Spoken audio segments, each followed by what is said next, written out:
Hi, everyone, and welcome to the Jump Music Initiative podcast. And today we have Crystal McGrath with us. So I'm just going to read off a little bio for Crystal, so you guys get a little introduction to what she does. So Crystal McGrath is a multi-passionate entrepreneur, inspiring individuals to live to their highest potential. You can find Crystal performing music with her country or pop band, having inspiring conversations with women from around the world on her podcast, Crushing Chaos, sharing their tools and stories of personal and professional growth, and coaching clients worldwide online for fitness, health, motivation, wellness, and music. So she's very busy and multi-talented. Thanks for having me. Yeah, thanks for finding some time for us in your busy schedule these days, Crystal. My pleasure. Connection is important. It is. Maddie, do you have something to kick us off here? Yeah, perfect. I will ask the first question. So firstly, I just wanted to ask you how you got started in coaching music and teaching music. Yeah, coaching is just something that naturally comes out of me. Like whenever I'm having conversations with people, I always want to share some insight on something that's worked for me, or I'm a huge idea person. So when I start talking, it's just, oh, you could do this, you could try this, or why don't you try doing this and see if that works for you? Anyways, so that's kind of how I've always been. And that just led me into the coaching world. I love connecting with people. I love inspiring people to be the best versions of themselves. I learn so much when I coach people that it's inspiring for me every single day when I show up with all sorts of clients at different levels and stages, whether they're just starting out or whether they're professional musicians.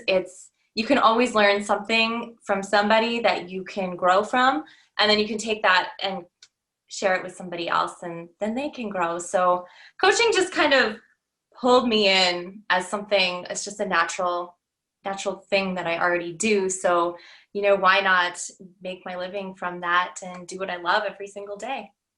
Yeah, thank you. Crystal, are you from Calgary? I'm not sure, actually. I thought I knew that answer, but where are you from? Yeah, I am born and raised Calgarian. So some people call that a unicorn. That is, I'm a sparkly unicorn. But I have lived all over the place. So I lived in Australia for a while. I've been in Vancouver.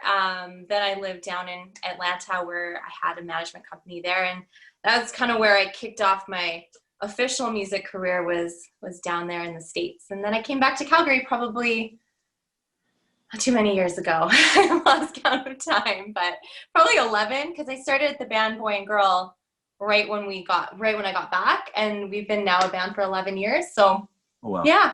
Yeah. So speaking of Calgary, some of our listeners might not know that in Calgary we have the National Music Centre, and the National Music Centre is quite the facility. I was wondering if you could tell us a little bit about your time in the incubator program there. What did that look like, and what sorts of things did you find valuable, and what did you learn? Oh, so much. First of all, something to say, just we can always learn no matter what stage we're at. And I think sometimes we forget that when we're working professionals. We just think, oh, I know everything, right? And especially when you're a coach, a lot of coaches will just teach and not learn. Mm-hmm. And for me to go into this program at first, I was like, ooh, I don't know, like, do I need this? And that's just the ego talking, right? So I quickly switched that and realized, we can always learn something, meet new people, connect, grow, always just lift up. And the music incubator program is so amazing. If you have an opportunity, anyone listening in the future, to apply for this program, the mentors in this program are top notch. I learned so much. I shifted my mindset. I shifted my programming to how I work, and became so much more sufficient with my time and planning. So that was the biggest thing that I got out of the program, was how to plan for success. So not just doing, but planning ahead and constantly thinking, what am I working towards? What can I do today that's going to help me tomorrow? And how's that going to turn into 3 months from now, and then a year from now? So just, that was a huge part of it. The facility at the National Music Centre is amazing. They have so many different spaces and rooms. I don't even think I went to half of them while we were there. We spent a lot of time in a lot of different spaces. I got to actually releasing a brand new single on September 25th, and we actually started it in the program, which is kind of cool. I had written it prior, and then we brought it, and I worked with Spencer Shane, and we started the beat and finished it in like the 4 hours that we were working together in the keyboard room at the National Music Center. And then, then we took it out of there. And so really the song, we started it here at home writing, but it was really born to what it is today at the National Music Center. So I give a lot of inspirational credit to that room and that space. And that's my very cool extended answer. That's cool. And while you mentioned it, you're releasing a new single very soon here, you said. Yeah, so Friday, September 25th, it comes out, and we have a music video that goes with it as well, which is so exciting. I mean, it's very weird to be in this COVID time releasing new music. It's a very different way of promotion, of thinking outside of the box. How do you do things so effectively and creatively? So it's definitely been an interesting process to unfold new ideas and new ways of thinking. I'm so proud of what we accomplished in a short amount of time, and working with restrictions and all that kind of stuff. It's really exciting. It's cool to be challenged to think differently. And it's really nice you have something new, that was at a time when it's really hard to get new stuff out. So congratulations. Yeah, thank you. Thank you. I'm excited.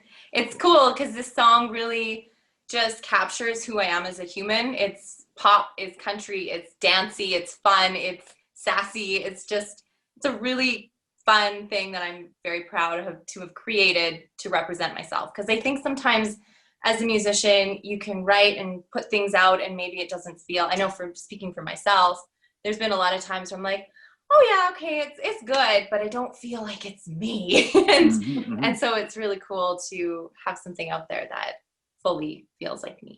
Yeah, that's awesome.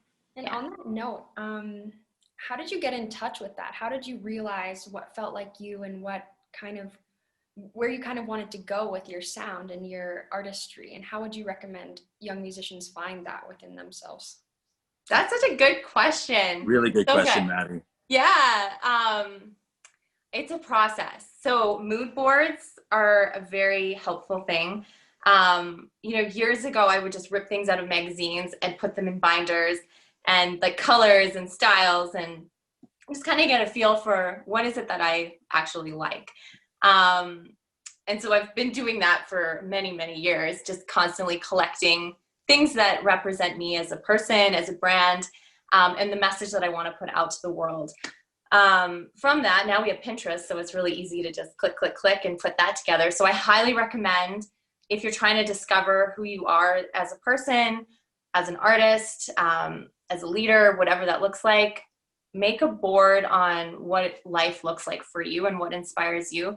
Because once you start to connect with the things externally that inspire you, you can start to connect deeper. Why do those things inspire you, and get in touch with that. Making a lot of lists on who I am, a lot of personal development work has been a huge part of my growth and coming into terms with believing in myself. It's really easy to feel not good enough. It's really easy to feel like you're a failure even when you're not. It's really easy to sink into those false belief systems that aren't real. It's easy to compare yourself to what other people are doing. So I highly recommend sit down, look at your strengths, write down 100 things you love about yourself. Tap into the greatness that you are, and that starts to quiet the doubt, that starts to quiet the mind. And when you're in touch with everything that lights you up, it's so much easier to discover who you are. Mm-hmm. Great answer and good question again. That was very, very interesting. Thank you. Yeah. I know that you have so many things going on, Crystal, and I love it. It's so impressive. You must have so much energy, but you probably have so many ideas that, they keep you going. You're an artist, but you're also an entrepreneur. And I say entrepreneur because it kind of encompasses the fact that you do many things. And artists have to be entrepreneurs themselves. How would you suggest that an artist go about becoming more entrepreneurial, and how is that relevant to being an artist and the industry that we're in? For sure. It's very important to know your business. Music is a business. It is not just sitting at the piano and being expressive. That is an outlet of music. That is a hobbyist of music. If you want to make music your life, if you want to make money and a career and whatever success your version of success is, you need to understand how to represent yourself. You need to understand, how can I take what I'm doing and sell it to people, staying authentic to yourself. So being an entrepreneur, it's very important that you believe 150% in what you're doing.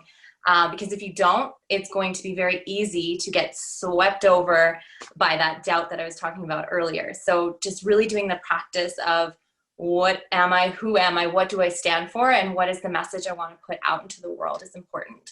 Read books. There's so much free information out there. You don't have to go to school to take marketing. You don't have to pay thousands of dollars to take courses to put a title beside your name. You just have to read. You have to, do YouTube videos, talk to people. People want to help. I love helping people. And I know, you guys love helping people. And there's so many people out there that just want to help and they want you to succeed. So reach out, ask questions. That's the only way you're going to soar, is if you communicate, if you ask questions, if you know what you want to do, and if you go after it fearlessly and fall and fail and make mistakes, and don't be afraid of that, because those are the things that will lift you up and make you a stronger, more resilient person. So those are a few tips. I feel like I could keep going and talk about this all day. I imagine, but oh, that's great though. Read books. I wanted to ask you, what is your key to staying organized and relieving some of the stress you might have from doing a bunch of different things at one time, or juggling maybe your passion with music with being on the business side? So how do you kind of plan your life and schedule this, having a vibrant music career as a performer and songwriter, as well as being a vocal coach and doing the music business side of things? Yeah. So I have a giant day timer. It's like, if I was closer to it, I'd get it, but it's like the size of my screen. And I make lists. I write everything down. I'm a huge pen and paper person. Sorry, it's like a physical day timer, like paper? Yeah, it's old school. I love it. Old school, pen and paper, write it out, highlight, color it. That's how I function. I find when I write it out, I remember it, or I see it, or I feel it, or I can prioritize it different with colors. And I'm a very visual person. I feel like if I'm on the computer always making lists, which I also do, but I then copy it to my pen and paper. So that's important. Highlighting priorities, what's important, what needs to get done today, what needs to get done tomorrow, what can wait, what needs to be done urgently. Content creation, like planning things for social media, is a huge part of business, and I pre-plan everything months in advance. And I also have an amazing team of people that work for me that I couldn't function like this if I didn't have them. So super grateful. Surround yourself with people that can support you and help you and believe in you. That's a huge thing. But for a long time, I did it all myself, and lists and organizing, meditation, huge. Yoga, fitness, move your body. Movement is medicine. If you don't move your body every day, whether it's like just running up and down your stairs, moving, fitness, whatever that looks like, it doesn't have to mean going to the gym for an hour and a half. Just move.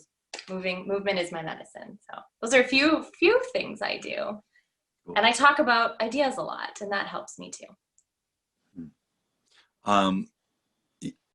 I'm inspired just by looking at your website and what you have going on, because there's so much that you're doing, and so much of it is really, really interesting.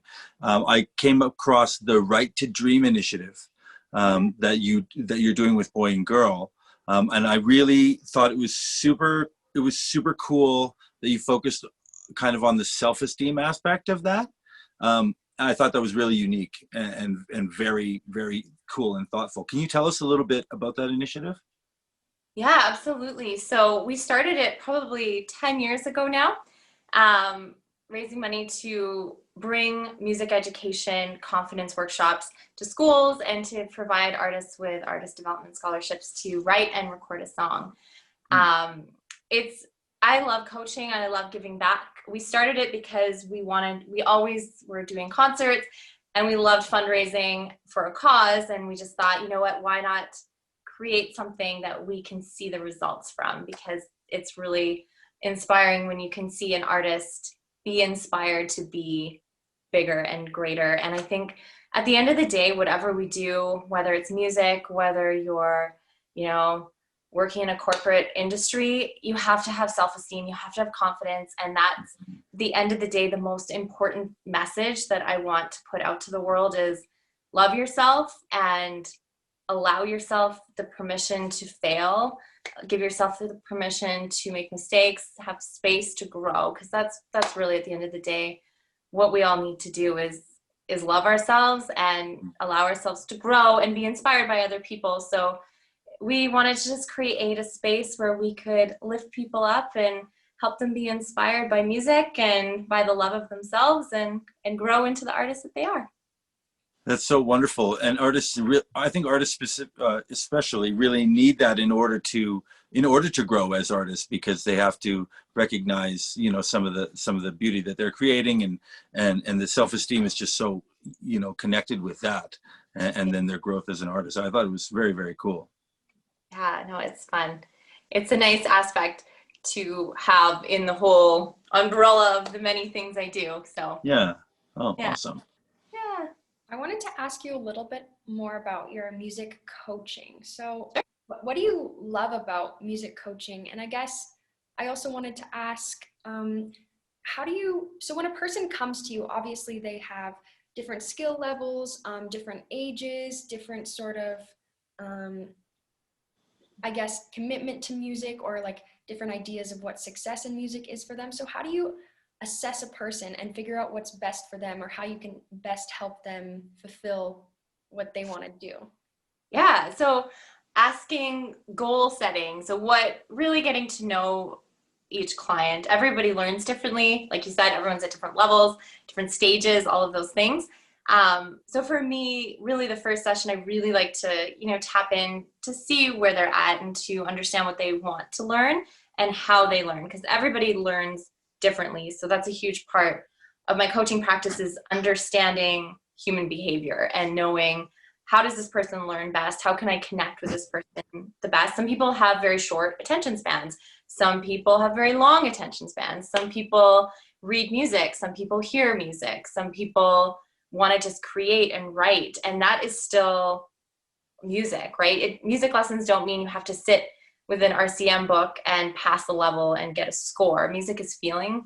And if I can connect with people and understand what it is they need and how can I be a support system to help them, then I'm here for them. And if I feel like somebody doesn't suit my learning or my teaching styles, then I'm super upfront and I'll say, you know what, you like RCM, you need to go this way, because that's just not my thing. And I know my strengths, and I know when I'm not strong in an area, and I know that they can be better served with another inspiring leader. Then, you gotta share the information. Mm-hmm.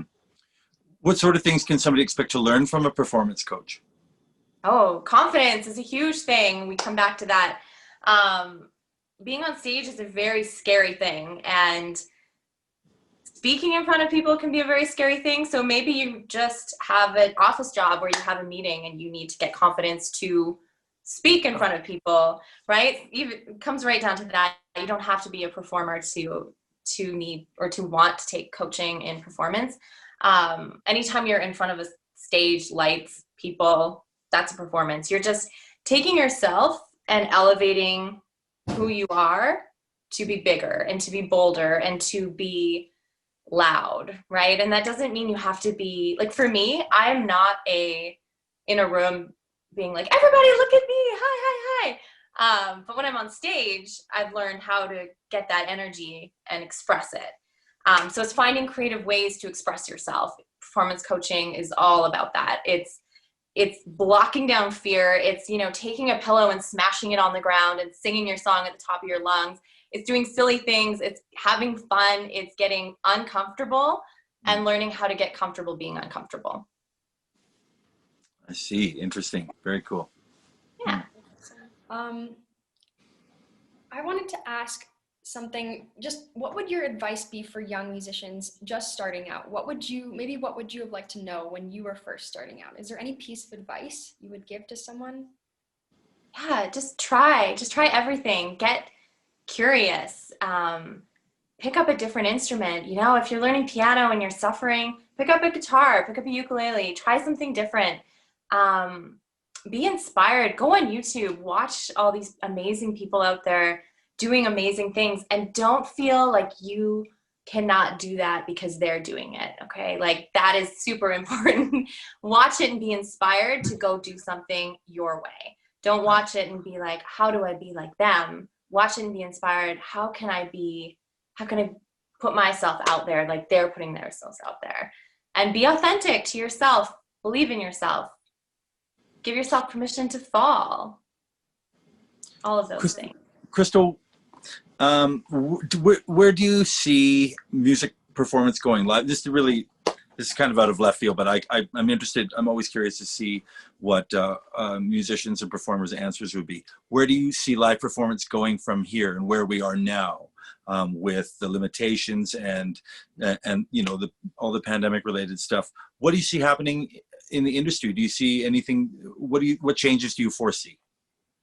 It's a good question. It's very unpredictable. I don't know what tomorrow looks like. So it's so weird how, you know, this COVID stuff has really affected musicians at a huge level. I mean, we were the first to shut down, and we're probably going to be the last to come back out of this. Performance is about connection and groups of people, and that live energy is very different than being on screen performing. I do see a lot of great things, like the hotel live stuff. That's cool. Oh, yeah. Maybe more like that, right? You know, there's artists playing in venues with plexiglass, so they're still creating music, and it's still happening. I don't think music is dead, and I never think music will die. I think we'll get creative. Musicians and the entertainment industry, anyone working in it, we're all very creative people and very passionate people. So I think everyone's going to just continue coming up with new creative ideas on how we can keep music alive and keep sharing it. For me, live streaming shows has been really fun to explore, and I wasn't doing that before. So at the end of the day, I learned something new about how to perform and how to perform through a camera instead of performing in an audience. Now that's a completely different avenue of performance. Like, you don't have that woo, that clapping, that live energy. It's you sing a song and that's it. And if you shrink from the silence, then people will feel that on the camera. So you've got to like be full on and go out there just like you were in a room full of a million people. So that's a really good point. Really good point. Something that I'm like, I can't get used to, you know, when you finish the song, but you know, I'll remember when you, next time that happens, what you said. It's good advice. Yeah. Just clap for yourself. Maddie, do you have any more questions for Crystal? No, I don't. Do you, Jory? No, I don't. I really think that you covered a lot of stuff today that was very useful to our listeners. And we thank you so much for sharing your experience with us, Crystal. It's been wonderful to have you on. Oh, thanks for having me on. And good luck with the upcoming release. And we'll post all of all your stuff in the bio when we release the video too. So perfect. Thank you so much. So nice to meet you guys. Yeah. Where can our listeners find you? So like your music coaching, maybe your social media, your new releases. Yeah. My website's crystalmcgrath.ca. That is the official kind of landing page for everything I do. So you can hop on there and click what you're looking for. My Instagram's just Crystal McGrath. Social media is all Crystal McGrath. So just type my name in and they'll find you. They should find me. Yeah. Well, thanks so much. We'll talk to you again, I hope. Yeah, absolutely. Very soon. Okay. Thank you so much, thanks, Crystal. You bet.